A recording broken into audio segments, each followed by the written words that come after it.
This is the reality of what some residents have been returning home to following the Stourbridge fires, and it is a terrible scene. If it wasn't for Sky News doing their live footage, we wouldn't have known whether our house had survived or not. We saw it burning live on Sky News on the evening and watched from the telly, but at least we knew what had happened to our house.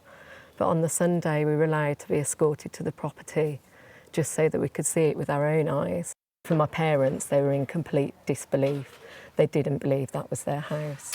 But unfortunately, it was my younger son that saw it first and was shouting at me to say that Nun's house. And it, you know, we are so fortunate that nobody died. Every time we come to the property, it just hits home that little bit more that we're not coming back. It's just not home anymore. And every time we keep saying this will be our last time doing this.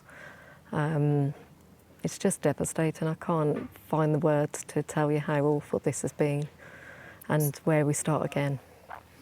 So many memories here. Oh, so many, and they've all gone. What's the worst thing that they've lost, do you think? The sentimental stuff, the photos, the jewellery, just all the things that are irreplaceable. They're the things that's, you know, that's the hardest that we've lost. Everything else can be replaced. Clothes. My mum loved clothes, but she just can't face shopping for clothes at the moment. That's just a step too far for her. She just needs time. I can see what was the patio, yeah. But could you help me understand what these rooms were? Yeah, so this was our lounge, the dining room, and that was the kitchen and sitting room. That was my bedroom.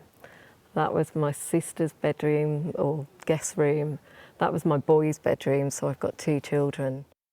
There are not many people who would have seen their house go up in flames live on television. As you say, good to know exactly what's happening, but it must have been utterly traumatic. Oh, it was terrible. But we could see the fire crew trying to, from the one side of the property, trying to hose it down, but we could see it had gone too far. There was just nothing we could do. You know, and it was quite late because my mum and dad had just returned from lunch with some family members they'd been out with, and they were up at the road around sort of 1:30, 1:45, to see one of the other properties on fire.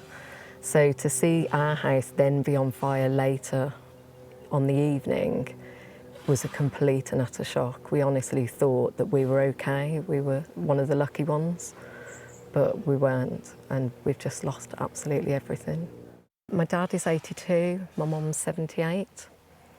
So they, you know, they just don't know how long they've got left, and they don't know what's going to happen, and they don't understand the process. They're completely confused and baffled by it all.